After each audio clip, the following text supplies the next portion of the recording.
అభ్యసన మదింపు మరియు వాటి రకాలు.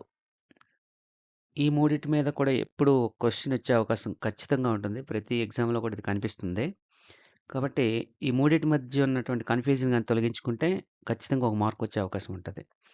So, assessment of learning for learning as learning దీన్ని గుర్తుపెట్టుకోవడానికి ఇది వీడియోలో దీనికి సంబంధించినటువంటి డీటెయిల్డ్ ఇన్ఫర్మేషన్ చూద్దాం.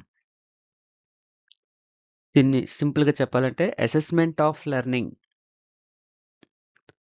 అనేది గుర్తుపెట్టుకోవడానికి సింపుల్ టెక్నిక్ ఆఫ్టర్ లెర్నింగ్. అంటే విద్యా సంవత్సరం లేదా ఒక టర్మ్ ఎగ్జామ్ ఒక టర్మ్ అయిపోయినా లేదా ఒక విద్యా సంవత్సరం అయిపోయిన తర్వాత ఎండింగ్‌లో నిర్వహించేటటువంటి ఎగ్జామ్ అని అర్థం. Summative exams. ఇది ఎందుకు నిర్వహిస్తామంటే గ్రేడ్స్ ఇవ్వడం కోసం, సర్టిఫికేట్ ఇవ్వడం కోసం నిర్వహిస్తాం. దీన్ని ఫైనల్ ఎగ్జామ్స్ అని కూడా అంటాం. సో, అసెస్‌మెంట్ ఆఫ్ లెర్నింగ్ అనేది ఫైనల్ ఎగ్జామ్స్ ఇవ్వడం కోసం సింపుల్‌గా ఒక్క మాటలో.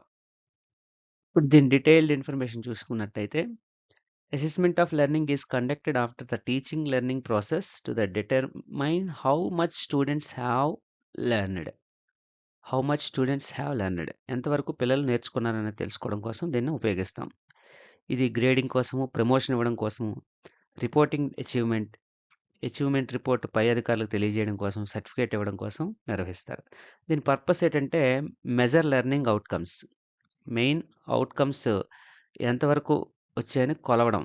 కొలత మెజర్‌మెంట్. అసైన్ మార్క్స్ ఇవ్వాలి. ర్యాంక్స్ ఇవ్వడం కోసం. Decide pass or fail. మరి దీన్ని ఎవరు అసెస్ చేయాలి?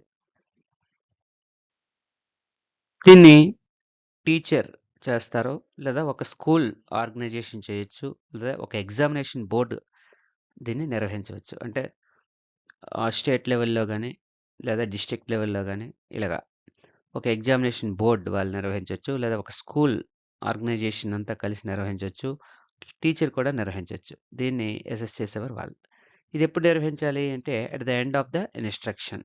మన ఆ అకాడమిక్ ఇయర్‌లో ఎండ్ అయిపోయిన తర్వాత దీన్ని నిర్వహిస్తాం. A teacher teaches photosynthesis for 1 month. ఒక నెలలో ఒక ఫోటోసిన్థసిస్ అనే ఒక లెసన్ మొత్తాన్ని కంప్లీట్ చేసిందావిడ. At the end of the lesson she conducts a 100 mark examination. అంటే ఒక సెమిస్టర్ కంప్లీట్ అయిన తర్వాత, లేదా ఒక అకాడమిక్ ఇయర్ కంప్లీట్ అయిన తర్వాత ఈ అసెస్మెంట్ అనేది చేస్తాం. This is called assessment of learning. అందుకే మనకి ఎగ్జాంపుల్ SA1, SA2 అవన్నమాట. SA1 మనం పెడుతుంటాం కదా అవి. Summative assessment 1, summative assessment 2, summative assessment 3 ఇలా పెడుతుంటాం. కాబట్టి ఇవి అసెస్మెంట్ ఆఫ్ లెర్నింగ్. దీనివల్ల ఉపయోగాలు ఏంటంటే కొలవడానికి, సర్టిఫికేట్స్ ఇవ్వడానికి, ప్రమోషన్ చేయడానికి, అలాగే స్టాండర్డ్స్ మెయింటైన్ చేయడం కోసం ఉపయోగపడతాయి. దీనివల్ల డిసడ్వాంటేజెస్ కూడా కొన్ని ఉన్నాయి. ఇక్కడ ఇచ్చాను. Create examination stress. ఇది పరీక్షల యొక్క ఒత్తిడిని గురిచేస్తుంది. ఇది మార్క్స్ మీద ఫోకస్ మాత్రమే పెడుతుంది. ఫీడ్‌బ్యాక్ అనేది లేట్‌గా వస్తుంది. Less useful for improving ongoing learning. Ongoing learning మీద తక్కువ ఉపయోగం అనేది ఉంటుంది. కొన్ని ఎగ్జాంపుల్స్ ఫైనల్ ఎగ్జామినేషన్ అంటారు దీన్ని. సెమిస్టర్ ఎగ్జామ్స్ అంటారు. బోర్డ్ ఎగ్జామినేషన్ అంటారు. యాన్యువల్ ఎగ్జామినేషన్స్ అంటారు. సో, ఇలా రకరకాలుగా దీన్ని ఉపయోగిస్తుంటారు. Next characteristics. సమ్మేటివ్ ఎగ్జామ్స్‌కి ఉపయోగించుకుంటారు. జడ్జిమెంట్ చేస్తారు. మార్క్స్ ఇస్తారు. పిల్లల్ని పోల్చుకోవడానికి compare students, focus on achievement. At ఇది దీనికి సంబంధించినటువంటిది. ఒక ముక్కలో చెప్పాలంటే ఇది అసెస్మెంట్ ఫర్ లెర్నింగ్. అంటే డ్యూరింగ్ లెర్నింగ్. పిల్లవాడు చదువుకుంటున్నప్పుడు తరగతి గదిలో పాఠం చెప్పేటప్పుడు మనం చేసేటటువంటి లెర్నింగ్. దీన్ని ఫార్మేటివ్ అసెస్మెంట్ అని కూడా అంటాం. ఫీడ్‌బ్యాక్ ఉంటుంది. Improves teaching. మన టీచింగ్ స్కిల్‌ని ఇంప్రూవ్ చేసుకోవడానికి ఉపయోగపడుతుంది. ఇది టీచింగ్ లెర్నింగ్ ప్రాసెస్ జరుగుతున్నప్పుడు దీన్ని చేస్తాం. దీని పర్పస్ ఇంప్రూవ్ లెర్నింగ్. పిల్లవాడి ఆహ్, అభ్యసనాన్ని అభివృద్ధి పరచడం కోసమే అసెస్మెంట్ ఫర్ లెర్నింగ్ అనేది చేస్తాం. ఇక్కడ ప్రతి పాయింట్ కూడా ఇంపార్టెంట్. దీని మీద క్వెషన్స్ వస్తుంటాయి. Identify strengths and weaknesses. ప్రతి పిల్లవాడి తాలూకా బలాలు, బలహీనతలు తెలుసుకోవచ్చు. Provide feedback. వెంటనే ఫీడ్‌బ్యాక్ అనేది ఉంటుంది. Guide future teaching. అంటే ఫ్యూచర్‌లో మనం ఎలా బోధించాలనే దాని కోసం ఇదొక గైడ్ లాగా ఉపయోగపడుతుంది. Who assess? దీన్ని ఎవరు అసెస్ చేయాలి? ఓన్లీ టీచర్ మాత్రమే చేస్తారు ఇక్కడ. అసెస్మెంట్ ఫర్ లెర్నింగ్ అనేది ఓన్లీ టీచర్. ఎప్పుడు చేయాలి? During instruction. చెప్తున్నప్పుడే మనం దీన్ని చేయొచ్చు. అందుకే కంటిన్యూయస్ కాంప్రహెన్సివ్ అసెస్మెంట్ అంటాం, CCA. Continuous comprehensive evaluation or assessment, CA. Examples: oral questions ద్వారా, classroom quizzes, worksheets, observation, classroom discussions, exit ticket, homeworks and review మొదలైనవన్నీ కూడా చేయొచ్చు. క్యారెక్టరిస్టిక్స్ అడగడం ద్వారా, ఫార్మేటివ్ అసెస్మెంట్, డయాగ్నోస్టిక్ క్వశ్చన్స్. ఇది మనం class ముందు పాఠ్యాంశ బోధనకు ముందు చేసేటటువంటిది.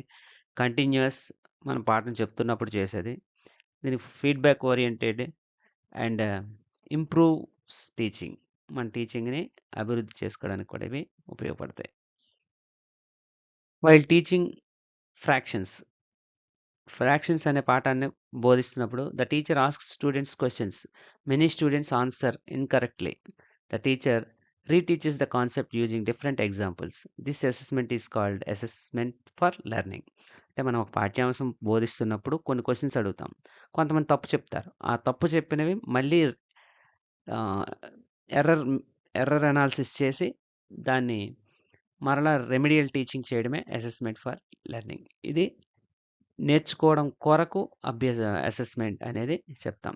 ఇది డ్యూరింగ్ లెర్నింగ్. ఇది ఎలా గుర్తుంచుకోవాలనేది లాస్ట్‌లో టెక్నిక్ ఉంది. లాస్ట్‌లో చెప్తాను. చివరి వరకు చూడండి. అడ్వాంటేజెస్: ఇది improve learning, immediate feedback, identifies learning gaps, encourages active participation, reduces learning difficulties. పిల్లల మధ్య పార్టిసిపేషన్, పిల్లలకి క్వశ్చన్స్ అడగడం వల్ల వాళ్ళకి పోటీతత్వం పెరిగి పార్టిసిపేట్ చేయడానికి ఎంకరేజ్మెంట్గా ఉంటుంది. ఇది లెర్నింగ్ డిఫికల్టీస్ని తగ్గిస్తుంది. దీని యొక్క డిసడ్వాంటేజ్ అంటే టైం కన్జ్యూమింగ్, ఎక్కువ టైం తీసుకుంటుంది. ప్రతిసారి మనం ఇది చేయాల్సి వస్తుంది క్లాస్ రూమ్లో కాబట్టి time consuming. Requires continuous observation. ఇది చేయడానికి ఎక్కువగా అబ్జర్వేషన్ అనేది అవసరం పడుతుంది. Needs teacher expertise.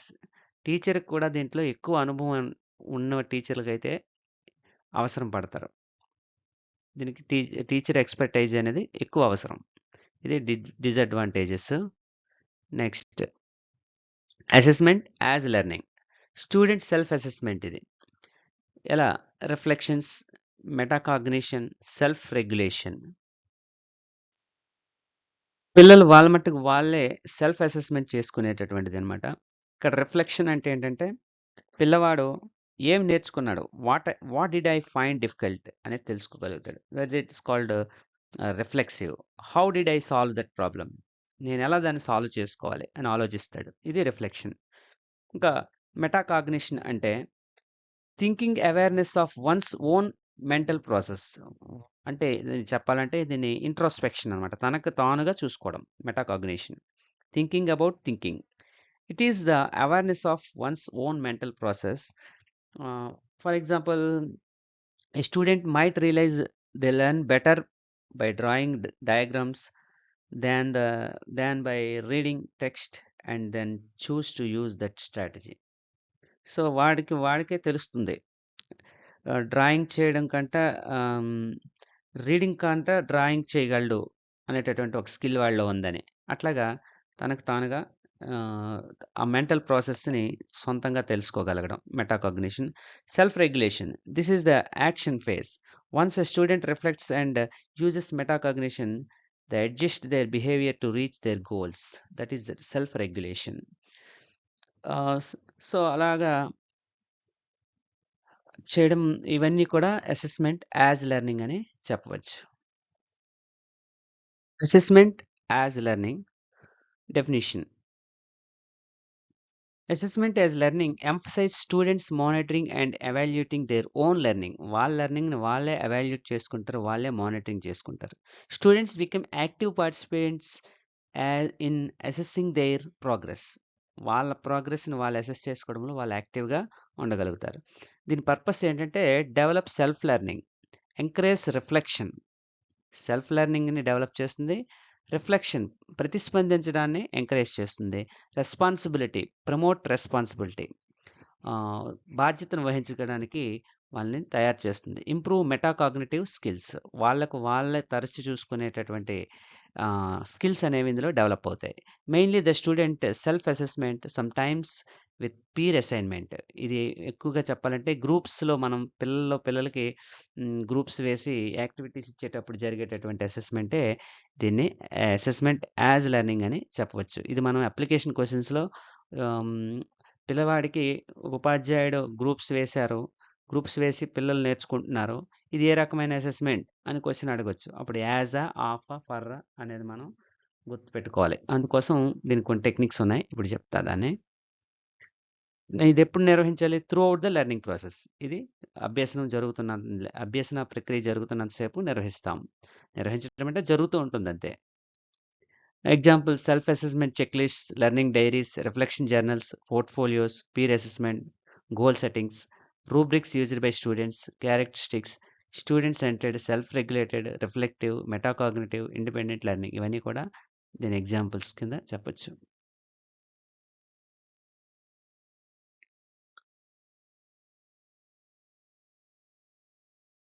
Example after completing a lesson student answer what did I learn today? What mays what may mistakes did I make? What should I improve tomorrow? This is called assessment as learning. ఇది మనం గుర్తుపెట్టుకోవాలి. Assessment as learning అనేది. ఇంకా advantages ఏంటంటే builds కాన్ఫిడెన్స్‌ని పెంచుతుంది. Encourage independent learning. స్ వ్యక్తిగత అభ్యసనాన్ని encourage చేస్తుంది. క్రిటికల్ థింకింగ్ డెవలప్ చేస్తుంది. Life long learning. ఇది జీవిత పర్యంతము నేర్చుకునే అభ్యసనాన్ని ప్రమోట్ చేస్తుంది. రెస్పాన్సిబిలిటీని ఇంక్రీజ్ చేస్తుంది. దీని యొక్క డిసడ్వాంటేజెస్ ఏంటంటే young learners may need guidance. చిన్న పిల్లలకి ఇది గైడ్ అవసరం అనమాట. Students may over estimate or under estimate their performances. కొంతమంది అత్యుత్సాహవంతులు ఉంటారు. అంటే ఎక్కువ కాన్ఫిడెన్స్ ఉన్నవాళ్ళు. కొంతమంది తక్కువ సామర్థ్యం ఉండేవాళ్ళు ఉంటారు. అండర్ ఎస్టిమేట్ చేసుకునే వాళ్ళు ఉంటారు. వీళ్ళని దీని నుంచి మనం బయటికి తీయడానికి ఉపయోగపడుతుంది ఇది. ఇప్పుడు ఈ 3 అన్నీ ఒకే టేబుల్‌లో వచ్చేటట్టు దీన్ని సెట్ చేసాం చూడండి. దీని ఫీచరు, మీనింగ్ ఏంటి? టైం ఎప్పుడు? ఏ టైప్‌లో చేస్తాం? దాని మెయిన్ పర్పస్ ఏంటి? ఎవరు అసెస్ చేస్తారు? ఫీడ్‌బ్యాక్ ఎలా ఉంటుంది? ఫోకస్ ఏంటి? డెసిషన్ ఏంటి? అసెస్మెంట్ ఆఫ్ లెర్నింగ్‌లో అసెస్మెంట్ ఆఫ్టర్ లెర్నింగ్ ఇది. మీనింగ్ ఏంటిది? After learning. After. Assessment to improve learning. For అనేది ఇంప్రూవ్.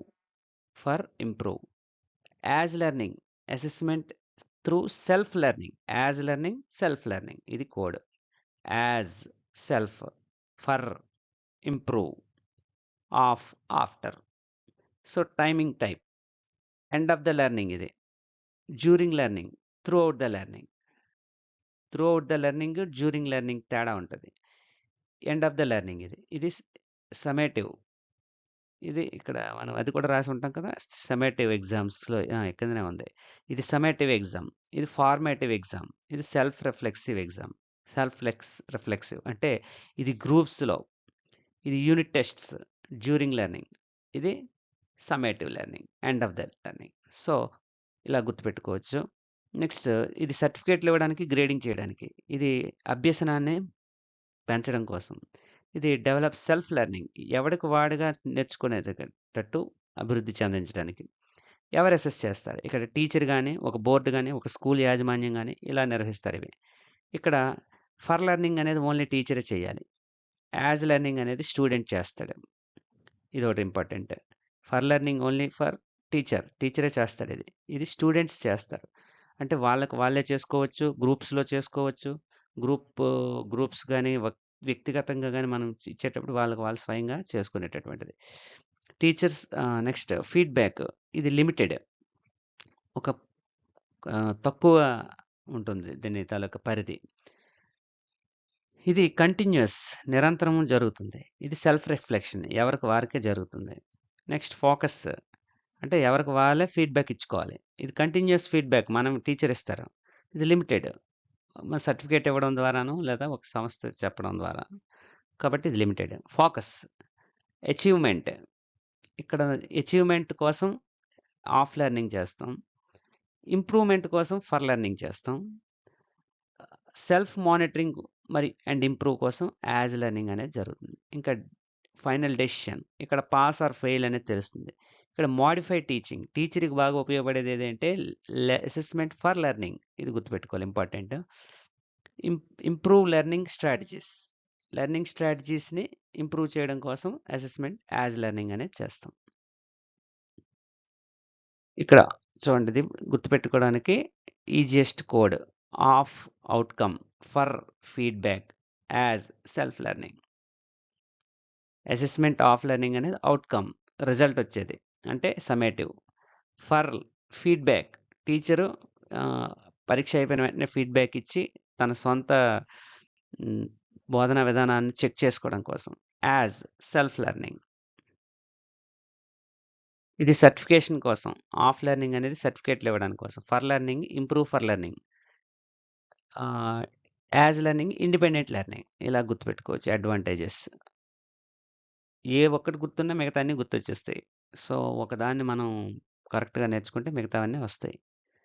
నెక్స్ట్ దీనికి గుర్తుపెట్టుకోవడానికి of outcome for future improvement as active student అంటే సెల్ఫ్ లెర్నింగ్. ఇది నిమోనిక్ బండ గుర్తులు. సమ్మేటివ్ ఏ లెర్నింగ్ అంటే of learning, assessment of learning. Self assessment ఏది? Assessment as learning. ఫీడ్బ్యాక్ ఏది? Assessment for learning. ఇలా క్వశ్చన్స్ కూడా మనం అడగొచ్చు. Thank you.